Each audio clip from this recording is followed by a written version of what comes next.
त्यांचं परिवर्जनापर्यंत जे आयुष्य आहे त्याबद्दल आपण ठिकाणी पाहत आहोत। त्यामध्ये तुम्ही काल परवा 2 दिवसामध्ये पाहिलं की तथागतांचा जन्म लुंबिनी वनामध्ये त्या ठिकाणी झाला।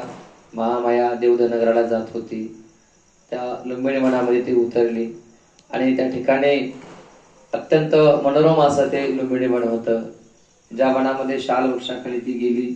हवा खूप सुटलेली होती, एक फांदी खाली आली, तिला तिने हातामध्ये धरलं, फांदी वर उचलली गेली आणि तिला झटका बसला आणि तिथेच तिला परिस्थितीच्या वेदना सुरू होऊन उभ्यानेच तिने सिद्धार्थाला जन्म दिला। त्यानंतर त्यांना घराकडे आणले गेलं आणि आणल्यानंतर असित मुनीचं आगमन त्यांच्या घरी झालं।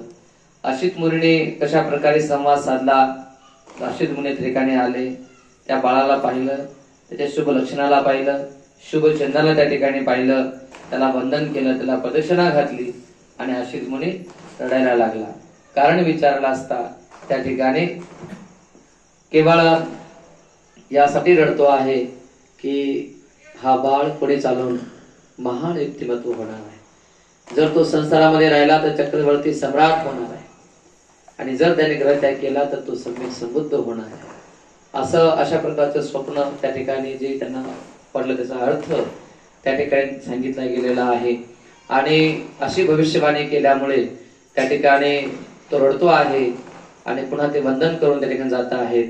त्यांच्या त्या सर्व विवेचनातून आपण हे समजून घेतलेलं आहे की बुद्धाच्या जन्मापासून ही भगवान बुद्धाच्या सोबत घडलेल्या घटना किती महत्त्वपूर्ण घटना आहेत, किती अद्वितीय अशा घटना आहेत की ज्या सामान्यांच्या जीवनामध्ये घडणाऱ्या घटना नाहीत, कारण ते सामान्य व्यक्तिमत्व नसून ते एक बोधिसत्व होते आणि बोधिसत्वाच्या बाबतीत या सर्व घटना घडल्या।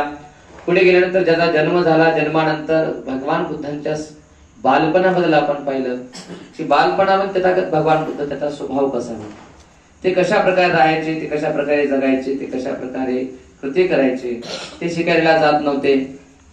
दयाळू, शांत, प्रेमळ असा त्यांचा स्वभाव, कुणालाही दुःख देणं न देणं अशा प्रकार त्यांचा स्वभाव।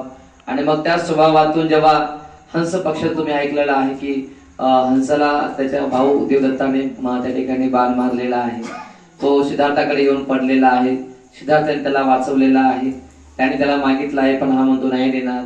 वाद लवादाकडे गेला, लवादाकडे दोघं भांडत आहेत, हा म्हणतो मी मालक, तो म्हणतो मी मालक आणि दोघांच्या भांडणामध्ये सिद्धार्थ म्हणतात की मारणारापेक्षा श्रेष्ठ तारणारा धनी, जो तारतो तोच खरा मालक आहे, मारणारा मालक कधी होऊ शकत नाही आणि म्हणून मी या पक्षाला तारलं आणि मी त्याला त्याचा मालक आहे। अशा प्रकारे ठासून त्या ठिकाणी तथागतांनी सांगितलं आणि त्या ठिकाणी सिद्धार्थाच्या बाजूने लवादाने निर्णय दिला, सिद्धार्थाचा विजय झाला। परंतु एका पक्षासाठी, म्हणजे विचार करा तुम्ही, एका जीवासाठी, एका पक्षासाठी सिद्धार्थ गौतमाने स्वतःच्या भावासोबत त्या ठिकाणी दुश्मनी केली, वैर निर्माण झालं, दोघांमध्ये वैर पत्करलं। पण त्या ठिकाणी ज्या प्राण्यावरची जी दया आहे, जी भूतदया आपण ज्याला म्हणतो की त्या ठिकाणी तो दयेचा भाव, तो करुणेचा भाव त्यांनी कमी होऊ दिला नाही।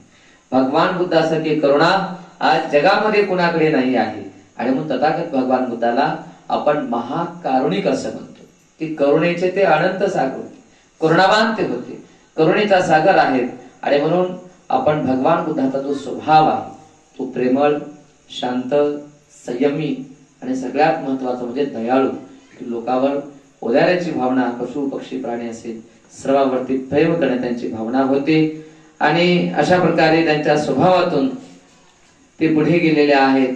आणि त्यानंतर त्यांच्या आई वडिलांना त्यांच्या लग्नाची त्या ठिकाणी त्यांनी तयारी केलेली आहे आणि मग दंडपाणी नावाच्या एका शाखेसोबत त्यांच्या मुलीचा त्या ठिकाणी विवाह त्या ठिकाणी ठरला गेलेला आहे आणि त्यापूर्वी अनेक लोक त्या ठिकाणी गेले होते, पण यशोधरेने केवळ सिद्धार्थ गौतमाला ठिकाणी घोषित केलं, पण त्या ठिकाणच्या लोकांनी ते मंजूर केलं नाही।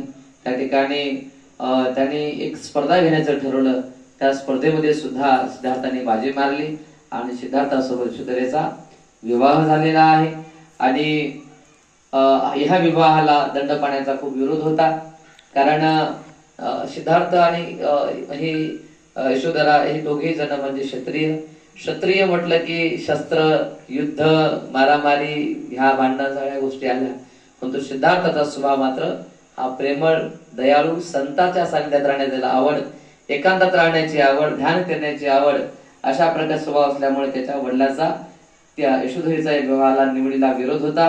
पण यशोधरीने ठाम सांगितलंय, विवाह करेल तर सिद्धार्थाशी, अन्य कोणाशी नाही.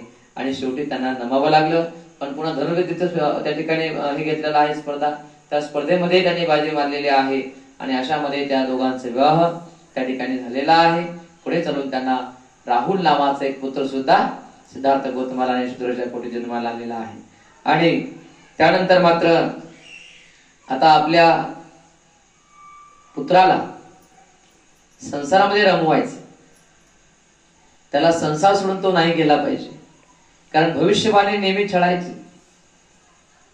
भविष्यवाणी छळायची. हा जर ग्रहत्याग केला तर तो सम्यक संबुद्ध आहे. दोन्हीपैकी एक करणार तो. संसारात राहिला तर चक्रवर्ती होणार, घरदार सोडला तर सम्यक संबुद्ध होणार. म्हणून तो घरात राहिला पाहिजे, त्याने घर नाही सोडलं पाहिजे. म्हणून त्यांच्या पित्याने उपाययोजना करायला सुरुवात केलेली आहे. तर आपल्या पुत्राचा विवाह होऊन त्याने सांसारिक जीवनामध्ये प्रवेश केला.